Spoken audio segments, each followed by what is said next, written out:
Thank you.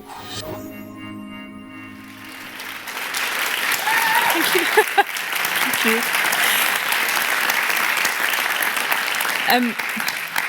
I genuinely thought this evening I would just be presenting to like 6 members of my family, so thank you so much for all coming along. It's such a joy to be here. I love this venue. I love presenting at the RI, not least because this setup happened in about 48 hours, which you're going to find a bit more about. So yes, my name is Roma. I'm better known as Roma the Engineer. Not inspired by Bob the Builder, nothing to do with Bob the Builder. And I worked in the construction industry for nearly 15 years before stopping that and becoming now a full-time writer. My new book, Nuts and Bolts, came out last week, and today what I'm going to be doing is exploring some of the inventions from that book. So this book came about because, during lockdown, all of us were kind of stuck in a very small space, thinking about the world perhaps, wondering what was going on. And what I started to think about was what happens if I deconstruct stuff around us, so whether that's a ballpoint pen, or my blender, or think about the building outside my window. What are the kind of core elements within all of this engineering that we put together to create engineering? And this was the list I came up with. Luckily, I will not be talking about all 7 tonight, because otherwise we'll be here for about 4 hours. So I've picked 3, the nail, magnet, and pump, to talk to you about. And I'm sure there will be a lively discussion at the end why I didn't include the lever, which is usually what happens.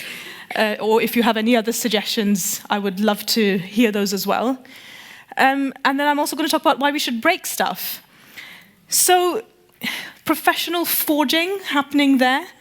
You will notice I'm not wearing gloves. So weirdly, you can hold a big rod of steel and it gets really, really, really, really hot at one end, but I could still hold the other end and make a nail. Nail being the first invention that we're going to talk about today. And so Dan here has very kindly created a little setup for us to do some nail forging tonight. Has anybody forged a nail, been to a forge, done any blacksmithing? Yes!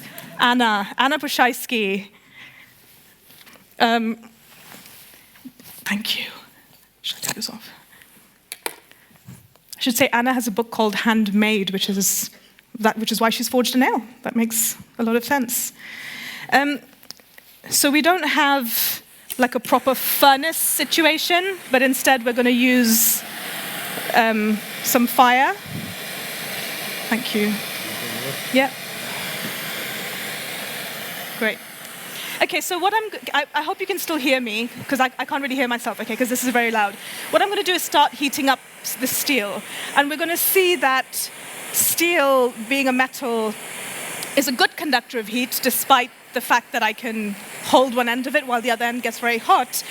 And you'll see it'll start to slowly turn kind of red, so it gets red hot. But red hot is not hot enough, as I found out at the forge. So that's kind of red hot there. And then it starts to glow, and you can see that it's now starting to get much hotter. So now the tip of that steel will be over 1,000 degrees Celsius. And it's glowing away there. And the trick then is to quickly bring it here and turn it in by 90.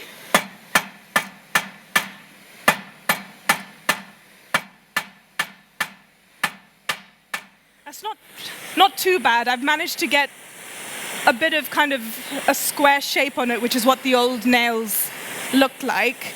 When I did that nail up there, I had to heat and hit about 4 cycles, whereas the forge, Rich, who runs the forge, did it in one go.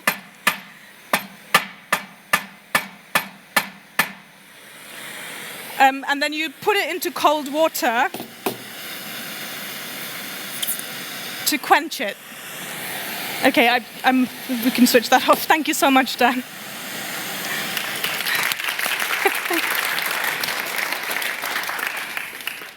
Very good. Yeah? Can you see? Yeah, there's a bit of shape on that. Get that. I'm going to take the lab coat off because it's warm. And that's how nails were made for tens of thousands of years. was taking bits of metal, heating it up, and then hitting it with a hammer to create a four-sided tapering nail. And then these nails were used in ships, in furniture, in big timber buildings, and so on. And I've actually got some from the forge outside on a table, so please do go have a look and feel after the talk's finished. When I think about the nail, there are three very different ways I could tell you the story of the nail, right? So I could tell you the story of a nail as a story of materials. So the nails, these effective nails, were made out of metal. And what metal nails enabled us to do, the reason this is the first invention that I talk about in my book, is because before we had metal nails, we couldn't really join stuff up together robustly. So we would make a tool, perhaps. We would kind of carve a stone. We might dig a cave out or find a cave to live in. We might tie stuff together with rope, perhaps, to create a spear. But the idea of joining two different elements together robustly was actually an incredible moment of innovation in human history, and the nail enabled that. And nails have been a really precious commodity because metal nails are the way to go. They're robust, they last a long time, they're really strong, you can hammer them in, they take all these different forces that you throw at them. But these materials have not always been plentiful. This is not, we can't just kind of pick up steel from anywhere. So the Egyptians were one of the first people to start making nails, and they started with copper. And copper is quite soft, but it was the first metal that showed a bit of promise, because before that we had things like gold, which weren't really going to work. We then moved on to bronze, and bronze is copper and tin added together. But then the problem is that copper and tin are not actually found in the same geographical locations. So these two things had to be brought together across continents to create bronze. And then when there was a tumultuous political period in the Middle East at some point, tin couldn't be kind of brought to the same place as the bronze, and so then that fell out of favor. Then the Iron Age started, and the Iron Age started earlier in subcontinental India than it did in Europe. So what was happening is that this incredible iron was being produced in southern parts of India and Sri Lanka, as they are now. And the Romans, for example, were importing this iron and then taking the raw material and making their very famous nails.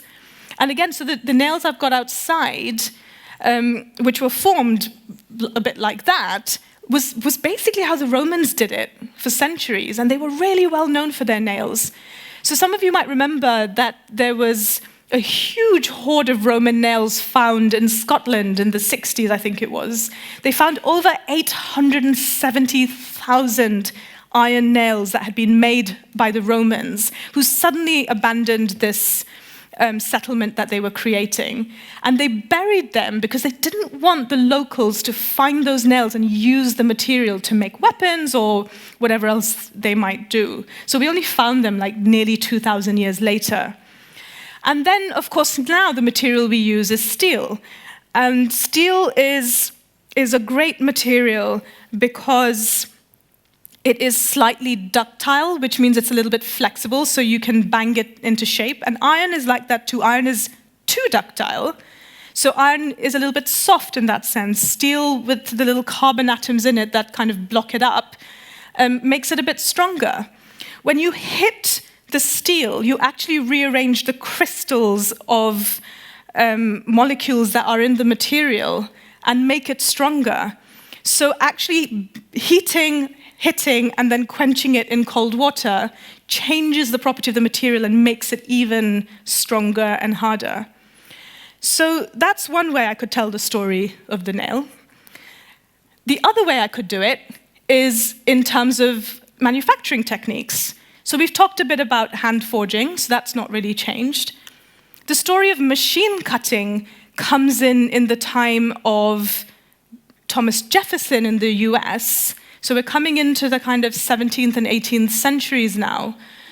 And we then started using barrel hoops, so like flat bits of metal, ribbons of metal, and then we would cut them at angles. So these were still kind of the tapered, chunky style nails. So then that took over for a little while. And then there was also the mass-produced nails that eventually came up during the Industrial Revolution. And those are the nails that I basically have, like if I open my drawer, there's like 5 or 6 of them just floating around. And we take them for granted, and they're super cheap, and you can get them anywhere, and it's fine if you mess them up when you're trying to hit them into a wall. Like I often will bend them, and you're like, oh, who cares, whatever.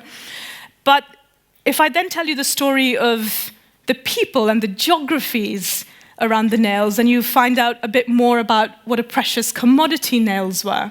So I've told you a bit about the Egyptians, the Indians, and the Romans. The British, nail making was a huge industry in the Midlands pre and during the Industrial Revolution.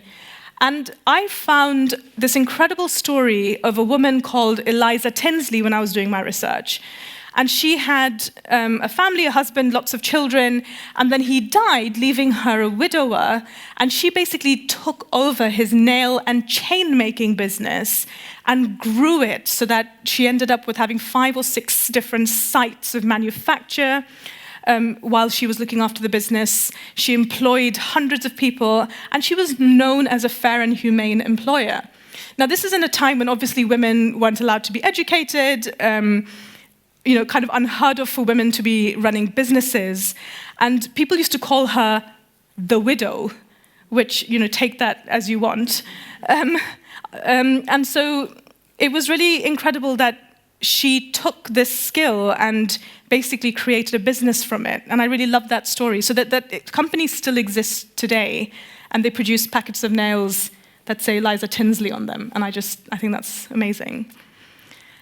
And then the story of the Americans, the reason I kind of dropped a little hint with Thomas Jefferson earlier, was in the 17th century, when the US was still under the rule of the British had banned the export of nails to any of its colonies because precious commodity, as I'd mentioned, expensive, and so on. And so a lot of the houses in America are made from wood, just like they still are today. People used to burn down their houses when they wanted to move. They would burn their houses down.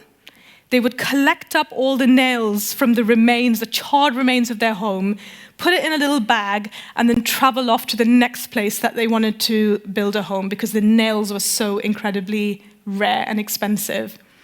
And it got to a stage where there were laws passed in the state of Virginia banning people from burning their own homes down. And saying that basically a surveyor will come in, evaluate how many nails are in your house, and give you some cash to compensate you for the cost of the nails that you are giving up. So, this is here. So the nail has this really incredible, rich history from all these different perspectives, whether it's science, materials, manufacturing methods, and geographies. And then I'm also really interested about how the nail evolved.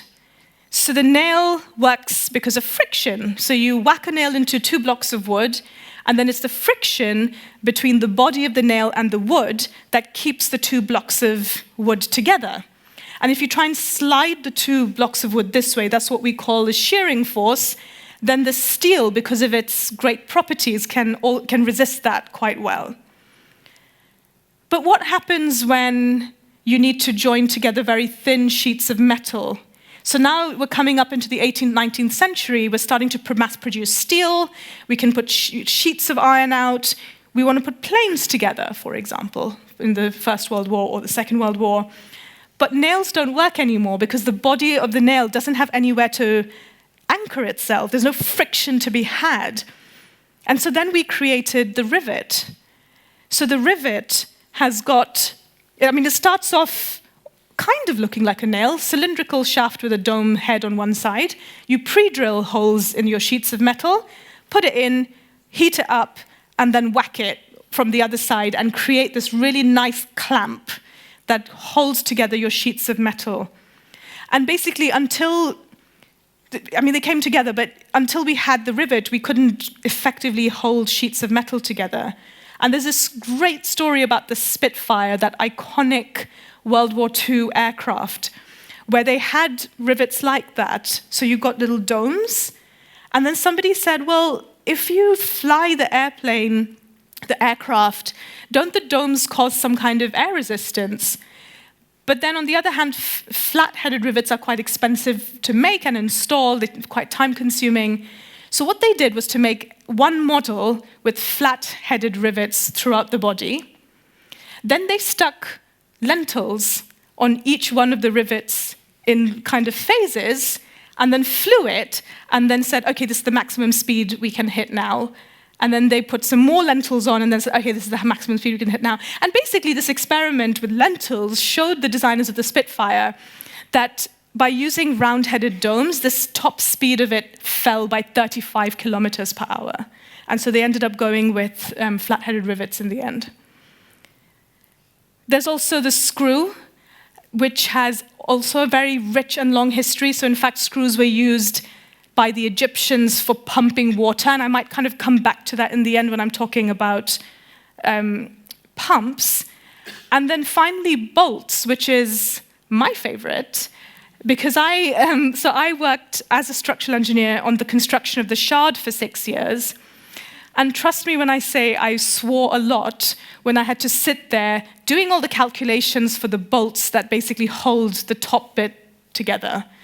I didn't even do all of them. Somebody else did quite a lot of it, but that was enough to make me swear. But now when I think about it, when I go up to see the Shard, when I'm looking at skyscrapers, I'm looking at tunnels. If you're taking the London Tube, you'll see a lot of bolts holding together the linings of the tunnels that we go through. We could not build these huge pieces of infrastructure without the nut and bolt. And they are so incredibly strong that a 20-millimeter diameter bolt can carry the weight of 100 times my weight, basically. So if you cloned me 99 times, we could all hang off a single bolt, which is a typical bolt that we use to put bits of steel together. Incredibly, incredibly strong pieces of technology. And so now when I go to the Shard, I have a lot more appreciation for all those lovely bolts, but it makes me think of the fact that you've got this absolutely immense structure in front of you, but it's there because of a simple piece of invention that can fit in my hands, which originates from the nail. So that's a little bit on the nail. The second object that I wanted to talk to you about is the magnet. Now, I think most of us would have played with magnets as children. I certainly found them really magical. This idea that you can kind of push one magnet away using a different magnet if you have the right poles facing each other or the wrong poles. And the fact that you can just play with these forces and feel these forces acting across space. So magnetism feels like a really magical thing to me. The other reason I say that it's magical is because I talked to many physicists during my research, and I have a degree in physics as well, and no one can explain to me what magnetism is or how it works. So if anyone wants to have a chat with me later, that's fine. But as an engineer, I just said, oh, who cares how it actually works? What can we do with it? So what can we do with magnets? I've got a picture there from the Science Museum of the automatic telephone exchange, which I'll tell you a little bit more about in a second. So I want to tell you the story of the magnet as a story of my family. Okay, so my family's sitting in the front row here. My grandparents aren't here, but my dad and my mum are here. And my dad told me the story of how his older brother was sent off or went off to Italy in the 1960s, I think, to get work. And then he used to send telegrams to my granddad, one of which just said, anxious to return. And then my granddad ignored it. And then my uncle sent another one saying, like, pay for flight or something. And then my granddad was like, no, it's fine. He needs to kind of figure himself out there. And eventually, my grandfather acquiesced and paid for my uncle to fly back to India, and then he lived the rest of his days in India with the rest of the family. And the telegram was one of the first forms of instant long-distance communication. So my aunt, my dad's oldest sister, used to write these long, beautiful letters to her family. She lives in the US, still does. But that would take weeks. Snail mail, called that for a reason. The telegram was the first way that you could very quickly, immediately send messages across the seas. And the telegram is based on magnetism, electromagnetism more specifically. So you're sending currents, electric currents, through wires over long distances. But that doesn't really mean anything. Where the magnetism comes in is that you get that electromagnetic effect. So by varying the pulse or the strength of the electrical current, you can then use a magnet to turn that into language. So the telegraph system that was built in India was built by the colonial British rulers, and specifically by a Scottish doctor called William O'Shaughnessy. And what he did was to take this electrical current and then send a magnet basically to flick right or left. And then he created a language based on that. Of course, Morse code was the equivalent that developed in the US. And then the telegraph system was basically used as a tool of oppression by the British over their Indian subjects. And so the root of the telegraph system was set up to most effectively govern and to most effectively quash rebellion. But then after India got independence from the British, it was actually in around the 1970s and 80s that the peak use of telegraphs happened. And it only shut down, a decade or so ago. So that telegraph system has been a real part of the history. The next part of the story is the telephone. Now, this is one of Alexander Graham Bell's early designs. And what I found really fascinating about that story that we don't often hear is that Bell's wife and mother were both deaf. And what he was actually trying to do was to convert sound into something that, visual, that they can interpret. And he ended up creating something very, very different. And he also has quite a checkered reputation with the deaf community, particularly in the US, because he tried to do away with American Sign Language, saying that people who are deaf shouldn't need a different way of communicating that's not good for them. They should learn how to speak like other people. And so he's got kind of a dodgy reputation around that whole situation. But if we look at his telephone, what we've got, there's a magnet, which is that bar A, and then there's wires wrapped around the end of it, which is that little bit called B. And when you send an electrical current through this, it causes the magnet to magnetize and to change strength. And by varying the current, you make the diaphragm, which is labeled M, made out of iron, therefore affected by magnetism, move back and forth. So far, so similar to the telegraph. The difference here is the speed at which those signals are changing. So if you change it quickly enough, and then this iron disc starts vibrating, that's what sound is, right? Like vibrations of the air create sound. And so that's how the early models of the telephone actually worked. So again, telephones being the next phase of communications in my family, and my aunt, who used to live on the east coast of the US, to speak to her family back in India, used to book what we called trunk calls. Okay, and the problem with the original telephone was you could have two telephones. So I could have one in my house and one in my sister's house, and then we could call each other, but no one else, because that's where the cable traveled.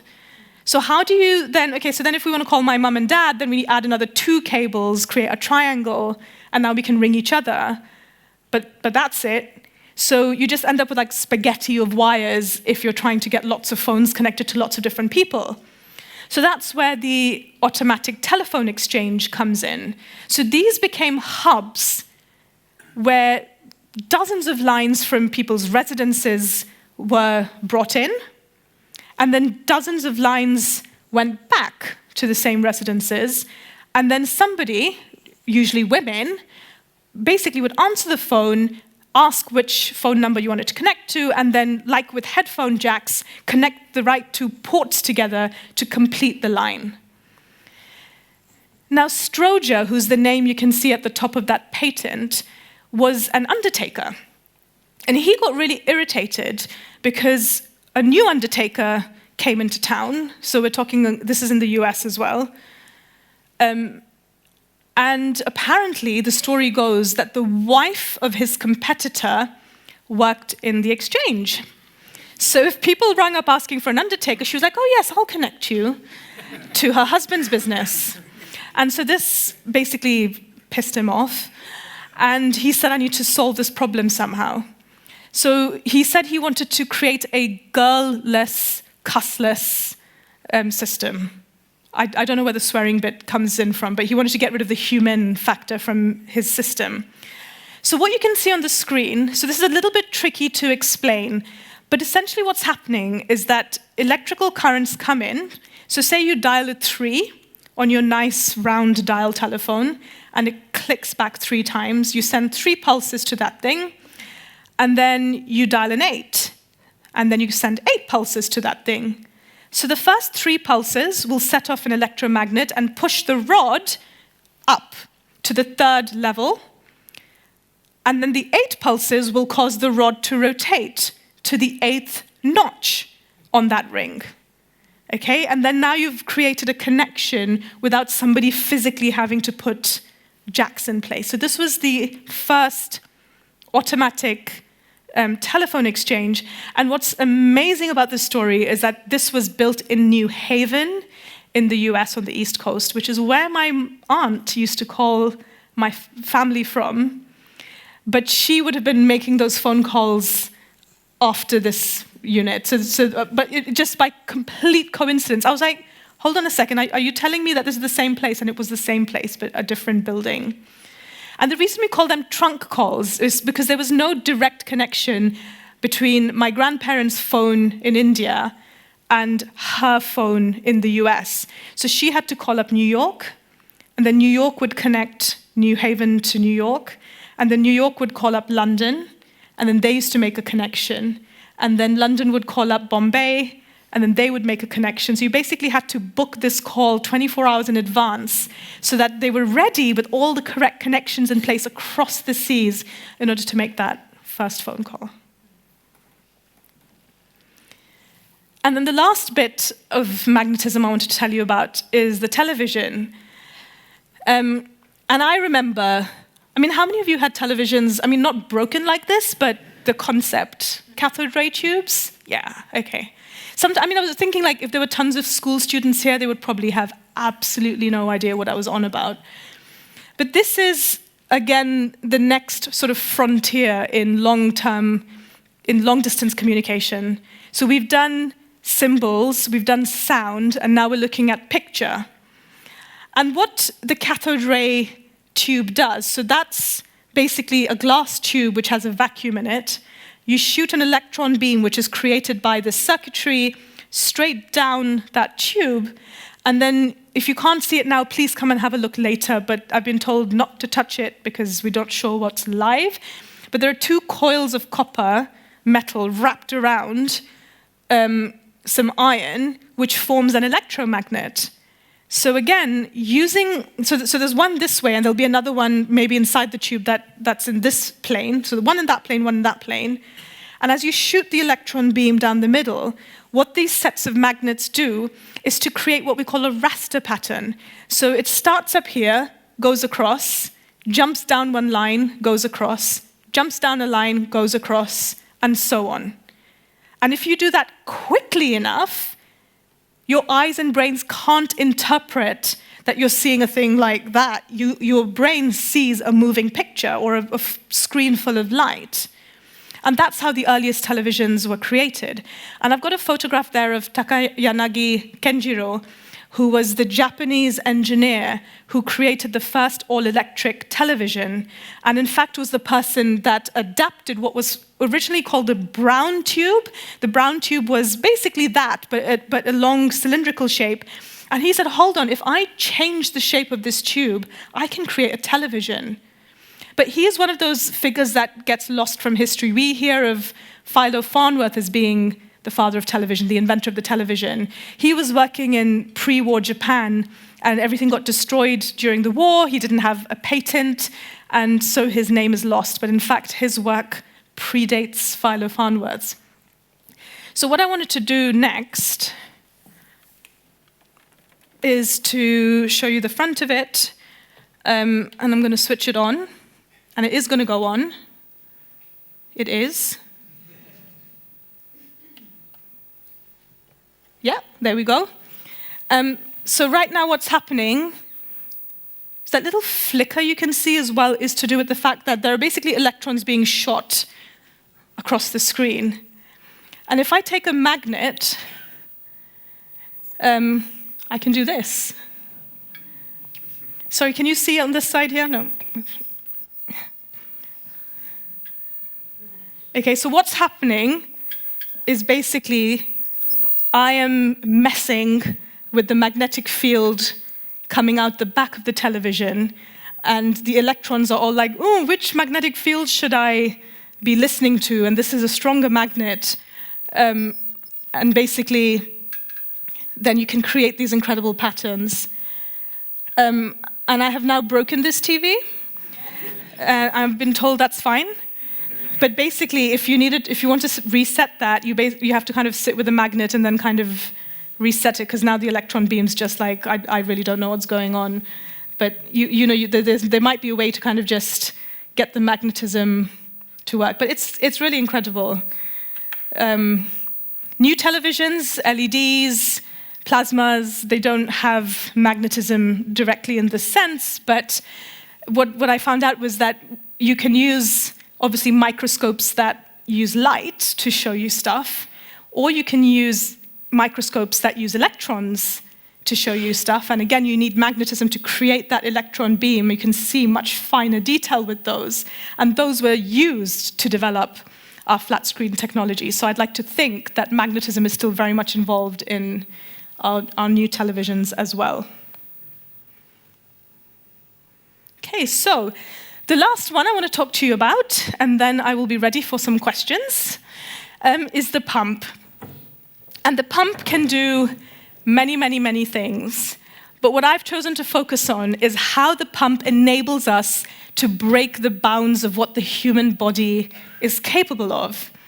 So I don't think I'm going to have time to cover the breast pump today, but that has a very fascinating history, basically of using pumps that were used on cows, on women, and breast pumps being designed by men for most of their history.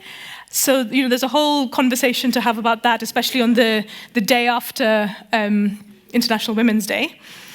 But I wanted to talk about one of the most incredible pumps that exists, and every single one of you has one, and hopefully it's working well for you. And of course, that's your heart.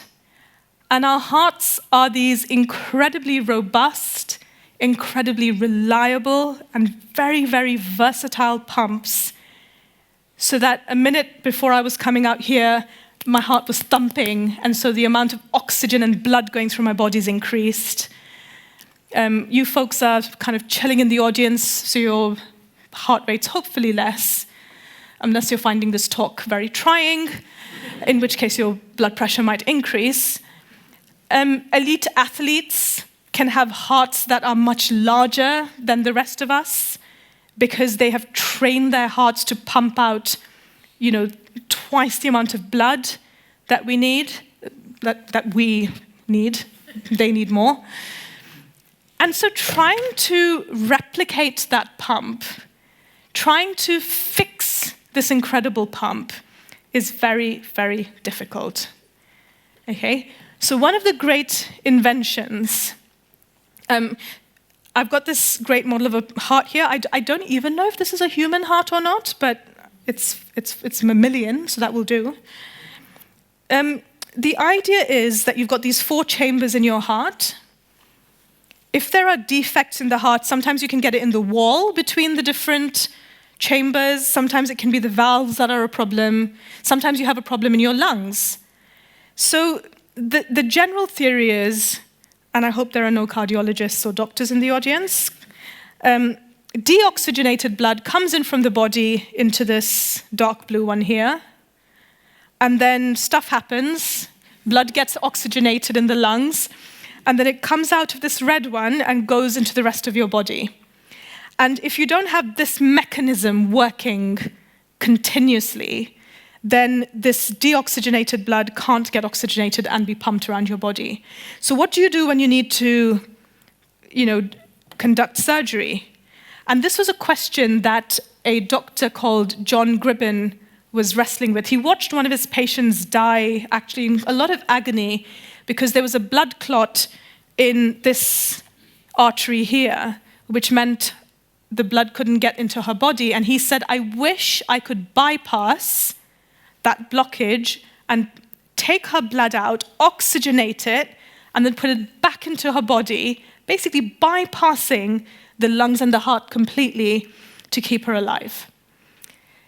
So then he started working with a scientist called Mary Hopkinson, and together, unfortunately, I have to tell you, they experimented on cats. Philadelphia was allegedly killing 30,000 strays every year. So he would kind of go out with bits of meat and a bag and bring cats back into the lab. And in the 1930s, he managed to basically put together, he and Mary managed to put together this machine that today we just call the pump, hence it had to go into my book, the heart-lung machine, which bypasses that section of our body, essentially. And it's a very complicated piece of kit, because you're receiving blood, you need to oxygenate it. Blood is very delicate, because it's got red blood cells, which will just burst if you kind of are rough with it. So the pumps they used, and you can see 3 of them in this diagram, where the circles are. So it's a tube, and then you had this rotating arm, which would slowly massage that tube and basically send the blood gently along the machine to get oxygenated, to be warmed up, because you've taken blood out, you can't put cold blood back into the body. And basically, after experimenting with this for about 20 years on cats, they tried it on a human being in the 1950s and 60s and was successful. And so now, when we go in to get bypass surgery done on our heart or our lungs, this is what's happening. And of course, the other big use of this is in heart transplants. And I spoke to a cardiologist when I was researching this piece of work, and he told me that one of his most vivid memories as a doctor, as a cardiologist, as a surgeon, was the time he was basically standing next to this woman, and her chest was open. She was obviously anesthetized, and she had no heart and no lungs. So he could see into her chest cavity, her ribs, and she was alive. It's absolutely incredible, because this machine was basically keeping her alive while her transplant organs came in, and that they did have a successful surgery. So that's one example of how the pump has enabled us to kind of go outside what our body would normally restrict us to. I mentioned earlier the Egyptian pump being used with a screw. So if you've heard, it's called the Archimedes screw, because Archimedes traveled to Egypt and was like, "Ooh, this is very cool, I'm going to take it back and name it after myself." Or maybe somebody else named it after him, I don't know. But you basically have a screw inside a cylinder, you turn it, and it pulls water up.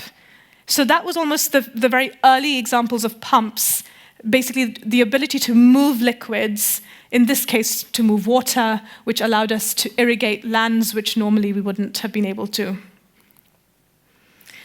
The second pump I'm going to quickly tell you about is in the spacesuit.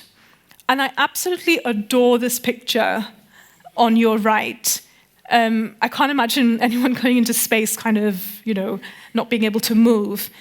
But one of the first ever spacewalk that happened was in 1965, and it was a Russian cosmonaut called Alexei Leonov. And he nearly died during his spacewalk because he has basically a pump pumping oxygen and air to keep the pressure on his body, and obviously so that he can breathe. And as soon as he left the spacecraft and got into the vacuum, just boom, kind of expanded, and then he couldn't move, and his hands came away from the gloves, and his feet came away from his boots, and he basically couldn't get back inside the spacecraft. And he eventually did. He lost 12 kilos of weight in the 30 minutes he was trying to get in, and he filled sweat up in his boots up to his knees because the effort for him to get back in was so big. So it's obvious to me that you need a pump to breathe in a spacesuit, but the other one I found really interesting was called the liquid cooling garment, which is that slightly creepy looking diagram in the middle, the LCVG, which is the liquid cooling and ventilation garment. And because of this experience that Alexei Leonov had with literally sweating into his boots, NASA then came up with this, basically it's a giant onesie, the kind that I would quite like to have to sleep in, with tiny little pipes of water stitched into the whole body. And then you basically have a pack which sends cold water into those pipes and keeps your body temperature regulated while you're wearing this spacesuit. And that's another example of how pumps have allowed our bodies to exist in a space, in literal space, where we shouldn't be able to survive. So what's the point of all of this? The point of all of this is to break stuff. There's only one young person I can see in the audience, so make sure that you ask your family before you start breaking stuff. Ask them what you can break. The rest of us should be breaking stuff.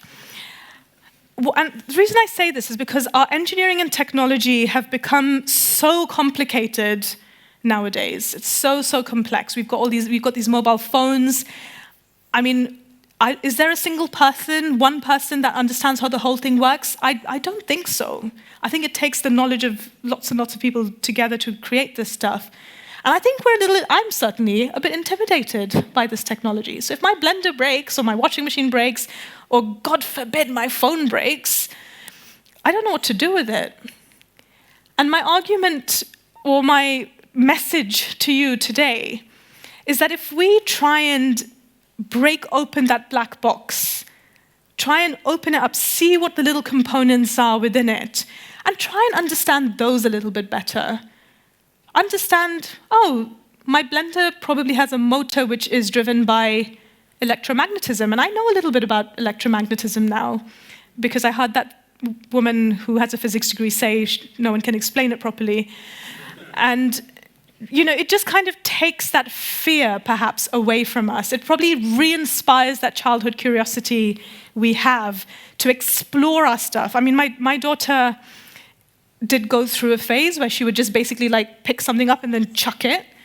And I was like, can you stop doing that? But then she'd be like, ooh, it bounced, or it did this. And there's this kind of innate curiosity with opening stuff up and understanding things. And I feel like if we can do that better, if we can kind of reconnect with our engineering, with our technology, with all the stuff around us, I think it'll actually make the world a little bit better. We might be able to repair electronics rather than throw them away. We might have better relationships with our stuff. I have a whole chapter on string, spring as well, but string, which talks about clothes and how environmentally impactful our clothes are. And I'm now obsessed with knitting and crochet, which I took up for research, not for procrastination, while I was writing. And I've crocheted all 7 objects, and you can go have a look at them outside. I found a pattern for a nut and bolt. The internet had this thing, a crochet pattern for a nut and bolt. So I'm like, yes, I'm not only the only nerd on this planet. But I just think it changes your relationship with stuff. And I think that can only be a good thing in a world where we're consuming so much. So thank you so much for listening. These are my 3 books. Nuts and Bolts, as I said, is the new one that's just come out. I've got a children's book called How Was That Built, as well as my first book, Built. All of these are available outside or online. If you're interested, please come and ask me more questions. And then that's me. And if you don't ask me questions, what I will start doing is my really inappropriate comedy set about these objects which have the most terrible puns. So you better come up with some questions. And look at the balloon pumps later, which I forgot to show you. But come and blow up some balloons later. That's a very useful little pump. Thank you.